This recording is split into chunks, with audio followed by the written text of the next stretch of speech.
चलिए आज बिहार बोर्ड में जितनी बार क्वेश्चन पूछी गए हैं 10th में सभी को आज क्वेश्चन करेंगे पूरा, बहुत ही कम वीडियो बहुत कम समय में। कहता है यदि ई कोई घटना है तब P E plus P E bar मैंने ऊपर में डैश है का मान क्या होगा।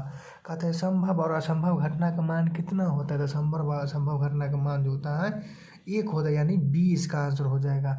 ये देखिए 16 में पूछा गया है। कहता है किसी घटना की प्रायिकता नहीं होती है, किसी घटना की प्रायिकता इसमें से कौन नहीं हो सकती है, तो -7 नहीं होगा यानी सी। क्यों -7 नहीं होगा, क्योंकि संभव मतलब पूरी कॉल मतलब संभव होने की और न होने की क्रिया एक ही होती है। तो ये 0.1 1 से छोटा है, 0.2 1 से छोटा है इस लेकिन -7 बहुत मतलब बड़ा है, मतलब छोटा है वैल्यू इसका, तो इसलिए सी होगा। कहता है निश्चित घटना की प्रायिकता होती है, कहते निश्चित घटना की प्रायिकता कितनी होती है, तो ए यानी 1 होती है। ये देखिए 15 16 17 में पूछा गया है। इससे बढ़िया वीडियो कहीं नहीं मिलेगा भाई, क्योंकि सभी बता रहे हैं कितना ये कौन कौन पूछा गया है। कहता है किसी घटना की प्रायिकता नहीं होती है, तो किसी घटना की प्रायिकता क्या हो इसमें से नहीं होगी। 0 भी हो सकता है, 1 भी हो सकता है, 0.2 भी हो सकता है, लेकिन -1 नहीं हो सकती है। माइनस में इसका वैल्यू नहीं हो सकती है। चलिए अगला बात करते हैं। चलिए अगला क्वेश्चन से है, कहता है इसमें से छठा क्वेश्चन है, निम्न में से कौन सी संख्या किसी घटना की प्रायिकता नहीं हो सकती है, तो इसका आंसर जो होगा मैं नहीं हो सकती है, इसका आंसर हो जाएगा -15b। 2/3 को डिवाइड कीजिएगा तो 0 पॉइंट कुछ आएगा, इसका ये परसेंट लगेगा तो 0 पॉइंट कुछ आएगा, ये भी 0 पॉइंट कुछ आएगा, लेकिन -15 नहीं होगा यानी बी होगा। कहता है एक पासा को फेंकने पर 3 पाने की प्रायिकता क्या होगी। तो एगो पासा को फेंकबै तो उस पासा में 3 कितनी बार आ सकती हैं, 3 जो है आपको एक ही बार आ सकती हैं, तो 3 कितनी बार आएगी, उसमें एक ही बार आ सकती हैं, इसलिए बी इसका 1/6 टोटल परिणाम 6 होगा। कहता है एक पासा को फेंकने पर अभाज्य संख्या पाने की संख्या, तो यानी अभाज्य संख्या मतलब क्या, जो दूसरे विभाज्य नहीं हो, तो कौन कौन हो सकते हैं 1 3 5 यानी 3, तो 3/6 यानी टोटल परिणाम मतलब 6 होगा, 3/6 यानी 1/2 होगा यानी ए होगा। कहता है 2 पासा को एक साथ फेंकने पर दोनों पर समान पाने की प्रायिकता को क्या होगी।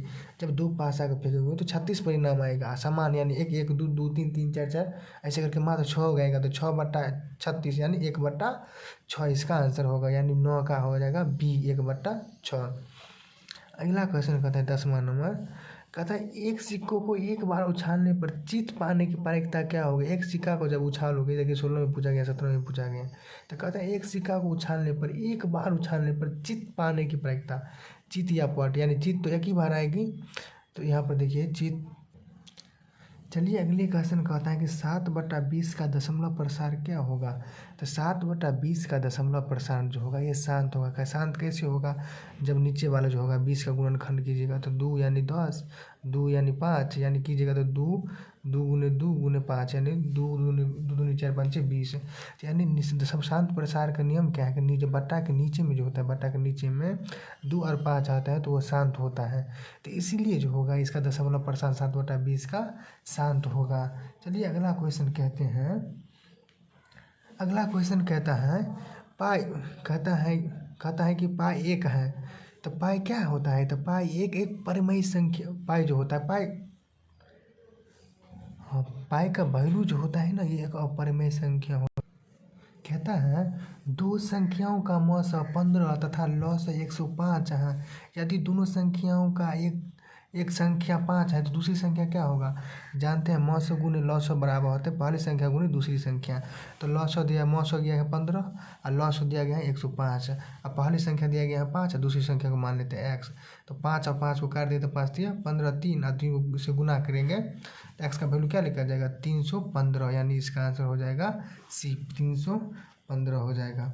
चलिए अगला क्वेश्चन से है, कहता है निम्नलिखित में से कौन अपरिमेय संख्या है, तो देखिए निम्नलिखित में से कौन एक अपरिमेय संख्या है, तो 3/5 हो जाएगा अपरिमेय संख्या। क्यों, 4 को निकालिए तो -9/4 हो जाएगा, कुछ 4 चौका 16, तो ये बाहर हो जाएगा।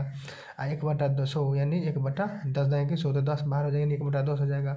36/64 मतलब 6/8 आ जाएगा, यानी ये भी परिमेय संख्या है, ये भी परिमेय संख्या है, ये भी परिमेय संख्या, बट सी जो है √3 मतलब 3/5 रूट के अंतर्गत ये एक अपरिमेय संख्या है। चलिए अगला क्वेश्चन। अगला क्वेश्चन कहता है निम्नलिखित में से कौन द्विघात समीकरण है। निम्नलिखित में से कौन द्विघात समीकरण है। देखिए तो द्विघात समीकरण होने के लिए सबसे पहले जो होता है, द्विघात होने के लिए x square plus b x plus c का मान को संतुष्ट करना चाहिए। तो ए स्क्वायर तो है बी एक्स है, तो बी एक्स जो है यहाँ पर प्लस सी, तो यहाँ पर रूट में है तो इसलिए ये नहीं होगा। ये 2x स्क्वायर इसका कीजिएगा तो क्यूब में आ जाएगा, ये तो क्यूब में इसलिए नहीं होगा, लेकिन ये डी इसका आंसर हो जाएगा। इसका लघुत्तम दे दीजिएगा तो हो जाएगा एक्स स्क्वायर प्लस 1 बराबर 2x। इसको कीजिएगा तो एक्स स्क्वायर इधर लगेगा तो माइनस 2x प्लस सी, तो यानी a x square plus b x plus c पर वैल्यू करता है, इसलिए इसका आंसर डी होगा। कहता है 188/220 का सरलतम रूप क्या होगा। तो 188/220 का सरलतम रूप जो होगा उसका हो जाएगा क्या 188/220। इसको काटिए तो 9 4 110, फिर काटिए तो 45 2 47, 47/55। देखिए 47/55 इसमें से किसका आंसर है, तो ये हो जाएगा आपको 47/55 जो है ये डी का है। 47/55 लिखे हुए इसलिए दिखाई दे रहे, इसलिए इसका आंसर हो जाएगा डी। चलिए अगला क्वेश्चन कहता है किसी द्विघात बहुपद के शून्यकों की संख्या अधिकतम कितनी हो सकती है। द्विघात का अधिकतम संख्या हो जाएगा 2, त्रिघात का अधिकतम संख्या हो जाएगा शून्यकों की संख्या 3। इस हो गया, इसलिए इसका आंसर हो जाएगा सी। अगला क्वेश्चन है किसी पूर्णांक p के लिए विषम संख्या का रूप है। किसी पूर्णांक p के लिए विषम संख्या के लिए हो जाएगा 2p + 1। चलिए कहता है इसमें द्विघात समीकरण 4x square plus 4x plus 1 बराबर 0, तो मूलों की प्रकृति कैसी है। तो इसको मूलों की प्रकृति निकालने के लिए डी निकाले, डी बराबर होता है बी स्क्वायर माइनस 4ac। तो बी के जगह पर कितना है 4, तो 4 का स्क्वायर, ए के जगह पर कितना है 4 तो 4, ए के जगह पर 4 है, सी के जगह पर 1 है, तो निकालेगा तो 16 - 16 यानी 0। डी बराबर 0, तो जब डी बराबर 0 होता है तो उसका मूल का मान जो होता है ये होता है वास्तविक और बराबर। चलिए अगले कहता है यदि 3α बराबर 90 तो साइन अल्फा का मान क्या होगा। सबसे पहले अल्फा का मान निकाल लेते हैं। तो अल्फा बराबर मतलब 3α बराबर 90, तो सीधा अल्फा बराबर हो जाएगा 90/3, यानी 3 3 9, तो यानी 30। अल्फा बराबर 30 हो गया। तो जब मानते हैं अब अल्फा बराबर 30 हो गया कीजिएगा तो यानी साइन अल्फा बराबर हो जाएगा, तो अल्फा का जगह कितना है 30, तो साइन अल्फा यानी साइन 30 का वैल्यू कितना हो जाता है 1/2, इसलिए इसका आंसर हो जाएगा 1/2 यानी सी इसका आंसर हो जाएगा। क्वेश्चन है कहता है कि sine 45 plus theta minus cos 45 minus theta का मान क्या होगा। तो आप जानते हैं, तो ये देखिए हमें इसको क्या कीजिएगा सम को पहले बदलेंगे। देखिए यहाँ बदलते हैं तो साइन को वैसे ही रह जाएगा, साइन 45 प्लस थीटा को वैसे रह देंगे। अब जानते हैं कोस को हम साइन में बदलने के लिए, तो साइन 90 माइनस थीटा, तो साइन 90 माइनस थीटा, थीटा का जवाब हो जाएगा 45 माइनस थीटा आएगा, इसका पूरा वैल्यू आएगा, इसलिए 90 माइनस 45 माइनस थीटा। तो 90 में से 45 गया तो कितना हो गया 45, अब माइनस माइनस करिएगा तो ये हो जाएगा प्लस, तो साइन साइन कट जाएगा, तो इसका वैल्यू हो जाएगा 0, तो इसलिए आ जाएगा सी इसका आंसर। चलिए अगला क्वेश्चन कहते हैं रेखिक समीकरण युग्म 5x + 2y = 16 and 7x - 4x = 2 4y = 2, तो इसका हल क्या है। तो देखिए इसको हल करते हैं तो 10 है, मतलब क्या करते हैं 5x + 2x है ना, इसमें 2 से गुना कर देते हैं, क्योंकि ये 4 4 सेम करने के लिए 4 ये 2 है ना, इसको 4 में बदलते हैं। 2 से गुना कीजिएगा तो 5 दूनी 10x और 2y, तो 2 इसमें भी 2 से गुना करते 4y, 16 है तो 2 से गुना कीजिएगा तो 32। ये 7x - 4y वैसे को वैसे रहने बराबर 2, ये -4y + 4y कट गया, तो 7 10 कितना हो गया 17x, अब 32 और 2 34, तो मतलब हो जाएगा सीधा 17x = 34, सीधा x = 2 हो जाएगा, 17 दूनी 34 यानी x = 2। तब x का वैल्यू जो समीकरण 1 में पुट करेंगे, समीकरण 1 क्या है 5x + 2y, तो 5x, तो x की जगह पर 2 आया और यहाँ हो गया 2y। देखिए 2y की जगह पर 2y वैसे ही रह गया बराबर 16, तो 5 दूनी 10, तो 5 दूनी हो गया यहाँ पर 5 दूनी 10, अब 5 दूनी 10 बराबर 10 हो गया, ये 2y है तो 10 को उधर भेज दिए, 16 में से 10 यानी 2y इधर किधर रह गया, तो 10 16 में से 10 गया तो 6, तो y = 6/2 यानी 3। तो देख लीजिए इसमें x के बराबर 2 और y बराबर 3, किस में इसका आंसर है।